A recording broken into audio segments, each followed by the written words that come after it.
and president of Divorce Right, and we provide training for HR professionals and company supervisors, and we provide divorce coaching and case management for your divorcing employees. And I want to introduce you to Paulette Rigo. She is a certified divorce coach, a certified divorce specialist, a certified mediator, and director of coaching and management here at Divorce Right. And together we tackle the biggest disruptor in your company, and that's divorce. And today we have another expert that provides relief for your divorcing employees and some solutions for some of the issues that come up through divorce. And today that is attrition. So please meet my friend and incredible HR professional, Bonnie Chow. Bonnie is the founder and president of CGC Group, a boutique consulting and staffing search firm founding in 2012. The mission of CGC Group is to deliver high-quality recruitment and consultant services as a true business partner to clients and their organizations. Prior to founding CGC Group, Ms. Chow held top leadership roles in global recruitment with 6 years at American Express. She launched her career within recruitment and strategic management practice. With over 20 years of experience in corporate and executive search, her areas of expertise include design and execution of global talent acquisition strategies and solutions, business transformation, strategy facilitation, leadership development, execution, executive coaching, operating RPO model, and organization design and diversity and inclusion. She is particularly passionate about unleashing the potential of employees to elevate their capabilities to make significant business impact. Welcome, Bonnie. Well, thank you for having me. So yeah, that was a mouthful, but there was so much more that I could have added, and I'm sorry if we'll put your LinkedIn profile. Bonnie's your girl. I'm just telling everybody out there, if you need to find great employees for your firm, please consider reaching out to Bonnie because she's absolutely amazing. She's been a friend for many, many years, and I know her integrity and her ability in this area. Thank you.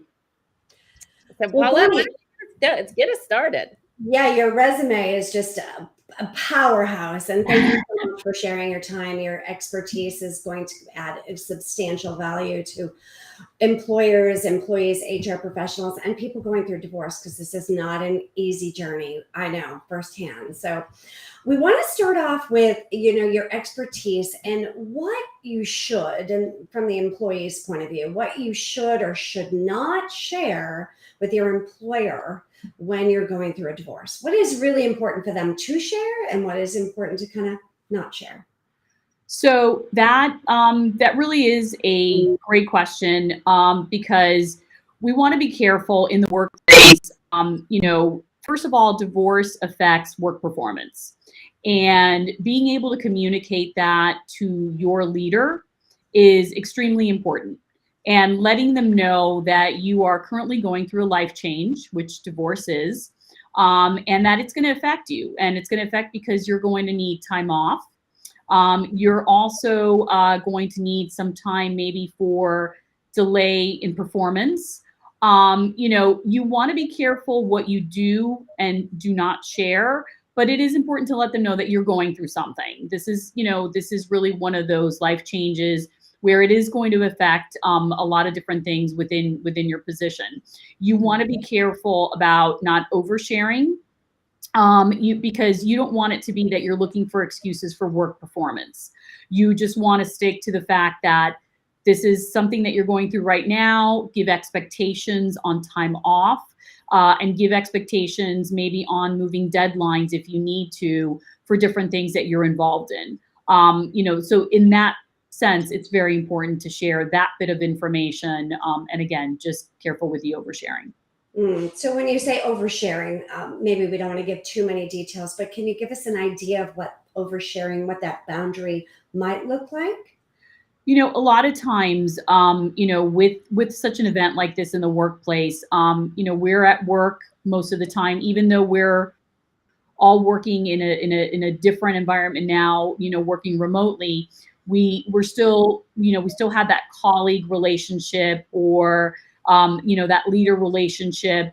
The part of oversharing is being too many details on, what are the things that you need to be taking care of. You want to be mindful and let your employer know the big events that are coming, if there are court dates, meetings with your attorney, those kind of things. But oversharing the details of what is involved in that will we'll put a little bit of pressure on your leader to make sure, can you meet deadlines? Mm-hmm. Are you able to still deliver for your job?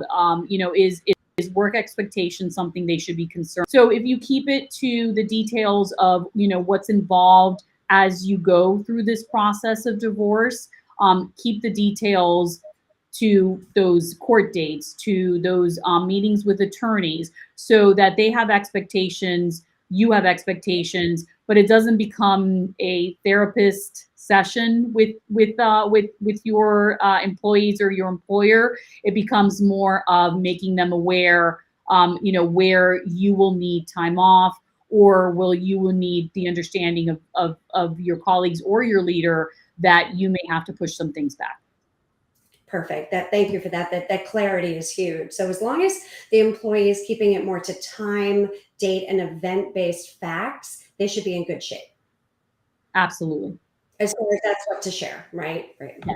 Yeah, because like you said, sometimes the emotions just start coming and there's a rapport there, and maybe they're like, ooh, is that too much information? Or maybe I didn't give enough. And it's so emotional because it's new, and we don't rehearse these things. You don't like sit there and go, well, maybe I shouldn't. It's hard to know what is the border, what is too much and what is not enough, because there's no previous experience with this. We don't have a roadmap about this is the things you should and should not share. We just, unless you've done it 5 times before and maybe you made some mistakes. Right. And even then you still don't know. Even then you still aren't an expert at this. Good to know. All right. So let's shift a little bit. What are some things that employees going through divorce leverage at their employers? So when you're going through a divorce, it's a major life change. And it may be time to take a look at yourself and look at what different things you can look at your employer and say, okay, what can you offer me? Is there an ombudsman program? Is there an employee assistance that can be offered, especially during this time? That's more for that emotional support, for that work-life balance of going through something, as life-changing as divorce, and being able to have someone you can reach out to, provided, of course, assistance through your employer. The other thing you can do is maybe take a good look at yourself and think, okay, now that I'm going through this change, now that I maybe get a little bit more time to work on myself, what are the things that I may have put off before that I now want to focus on for myself? We're remote. A lot of us are still remote right now. Eventually, employers will be calling employees back to the office. And when that does happen, you'll have more of that, interaction. And that could involve bringing back to life different organizations on site. Maybe things that were taken off-site and taken virtual. And they could be Toastmasters. If you always had questions to yourself, or you questioned yourself on being able to be a stronger presenter, and you may be looking at a promotion, invest in yourself.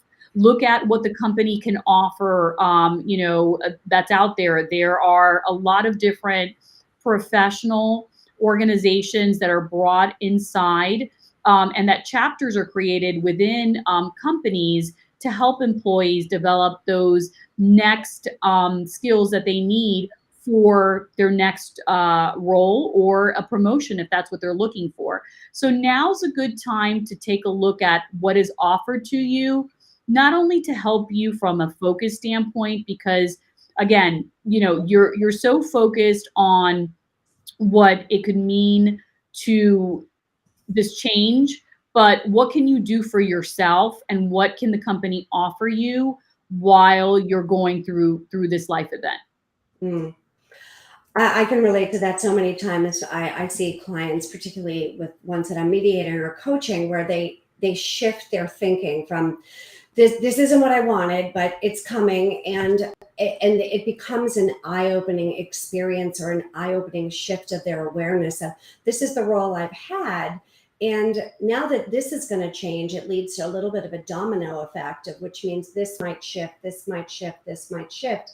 Instead of it being a negative, a negative, a negative, it can be more seen as like, what can I do to up level? And to, as you said, maybe take advantages of things that I didn't see because, well, everything was just plugging along great, hunky dory, right? My life was good, my marriage was good, everything's fine. And then something shifts and it's like, what are the offerings that I never took advantage of? Because I didn't think I needed them. What are the trainings that I didn't take advantage of because I didn't think I needed them? And it kind of opens your eyes to many different aspects of your life that you really weren't taking advantage of. Is that beneficial? Yeah, no, absolutely. And, you know, the other thing is, you know, executive and career coaching is also offered at different organizations. So if you've never taken advantage of that because you were in a good place, to your point, you know, things were very status quo, but now there's a change and now you want to look at yourself and your self-development. There's that career coaching, there's that executive coaching, you know, to look at what's the next step. You know, a lot of times, you know, when you're married, you look at not, you know, maybe traveling as much. If divorce is a change and it's something that now you're willing to explore, taking on a role where there's more travel involved, you know, take a look at what that looks like. Are there new positions coming up? Are there positions and opportunities that you would not have taken before, but now can, you know, look at and explore those possibilities for yourself? No, that's brilliant, particularly where when you're in a family unit where you're with children all the time, and now that there's a little bit more of a separate co-parenting situation, you have a little bit more flexibility in your schedule to take advantage of, or at least be willing to entertain the idea of different options or travel, as you mentioned.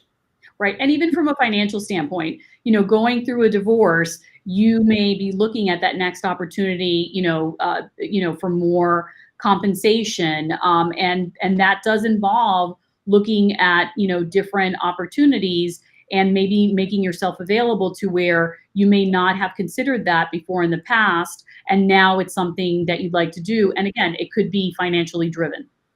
Good point. Can I just interject there? You know, it's interesting that we're talking about this, and it's, you know, all of the things that the person going through a divorce can do. What is an HR professional actually able to say to someone? I mean, are they, and also, I would love to have some of these ideas that we put down that you've talked about here today, to write some of these ideas for those that don't have those types of things available for their employees, that they should probably add them and make that during a conversation. You know what? Yeah, I just want you to know that we have you know, executive coaching available, or, you know, all of these other programs you're talking about, because I think it's a great idea, but only if they've got them. So if they don't have them, they need to start getting programs like that in place, because what we want to do, what we know, is that 5% of them are going to go elsewhere. They are going to quit. So knowing this, I think that would improve attrition. Would you agree with that? Oh no, Bonnie's frozen. Did we lose Bonnie? I think Bonnie's frozen. Bonnie, you're frozen. I think she is. Let's see. Oh, hello, Bonnie. Can you? Don't you love technology? Oh, I don't. You know what? It is. Well, let's continue, you know, Vicki, and hopefully Bonnie will come Yeah, back. she can. I'm just going to tell her to jump off and come back in. Perfect. So, I think that. I mean, I feel like these programs that she was just mentioning, you know, if someone's going through divorce and they know that these are programs that are available, and now they have to look at them in a different way. They have to look at it. This is, maybe I wasn't thinking about a promotion, but now, because I need to be able to afford, you know, I'm a single parent now, or I'm a single homeowner child now. support or alimony or Right. moving expenses. I think when life is just plugging along and everything is kind of a well-oiled machine and things are going okay, we don't really take advantage of the offers that are there. And all of a sudden there is that life crisis or that change. I can see many times where people might not want to rock the boat. The job's going great. The wife, the husband's doing great. The kids are doing great. Why would I possibly want to move? Why would I Right. possibly want to up level my career? Or, not to say that people aren't always open to new opportunities or making more money, but if it requires a new certification or more training or anything of that kind, you can see where it might definitely cause a lot of up leveling in the family. So I can Right. see that. Yeah. And I I think also that's a great think that idea many of them don't even know that those programs exist. for HR people that don't have those types of things that can, again, this is a retention thing, right? This is about retaining those good employees that you don't want to lose. And, for those people that have not heard these statistics before, there are three reasons. There are a lot of reasons. Let me say that, but there's three major reasons that people quit after divorce. The first is they felt absolutely unsupported at their office. They felt like they were uncared for. Nobody gave a darn that they were going through divorce. As a matter of fact, they were told, leave your divorce at home. Don't bring that crap here. And that's impossible when you're dealing with losing your children or potentially losing your home. So that's number one. So corporate culture, and that's something that we can change and work with. Oh, there's Bonnie. The second thing that we can change is, the second reason people quit is because they can't find affordable housing near their employer. So working with somebody like Stephen Rigo, who is a certified divorce lending professional and understands how a settlement statement needs to be written so that that employee can get more buying power, that changes the game. And then the third thing is they don't have childcare. So if you're an employer that doesn't offer childcare or has a childcare center near the office that they can work a deal with, those are the top three reasons that people quit. Hi, Bonnie. We're glad you're back. Are you back? Yes, I'm back. Sorry about that technical That's difficulty. okay. We were just talking.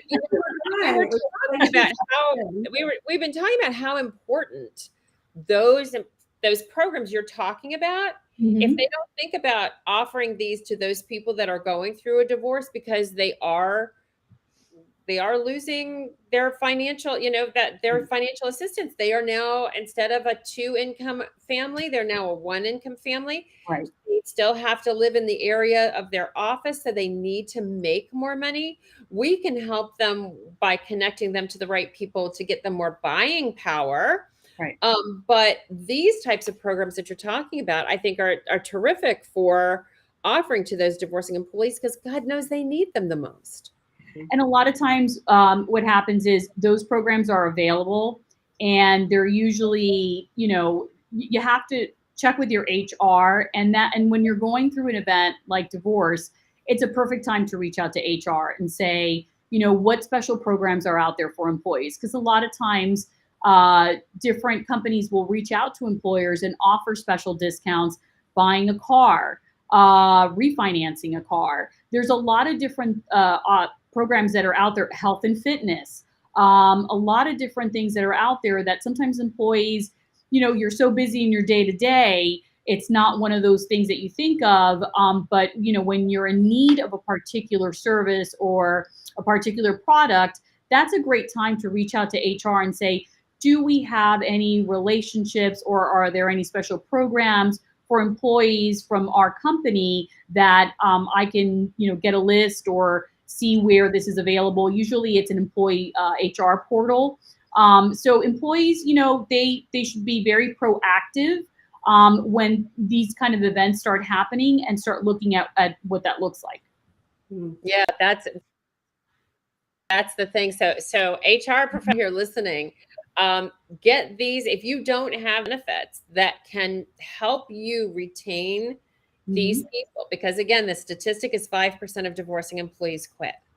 If you can make a dent in that, with these types of programs, or not even if you haven't, but you just have to kind of reiterate to some people, just because somebody read it that there was this thing 8 months ago doesn't mean that they remember it and that it's top of mind for them. It's probably not top of mind because they're going through hell.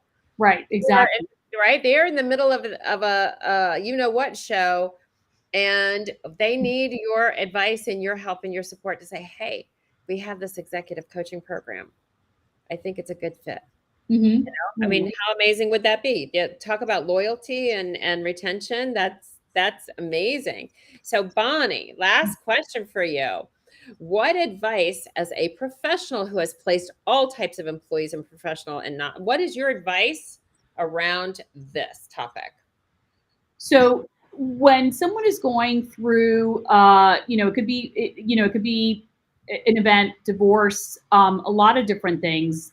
We go through as professionals. We do career changes, and maybe it's time to do some, introspective. Take a step back and take a look.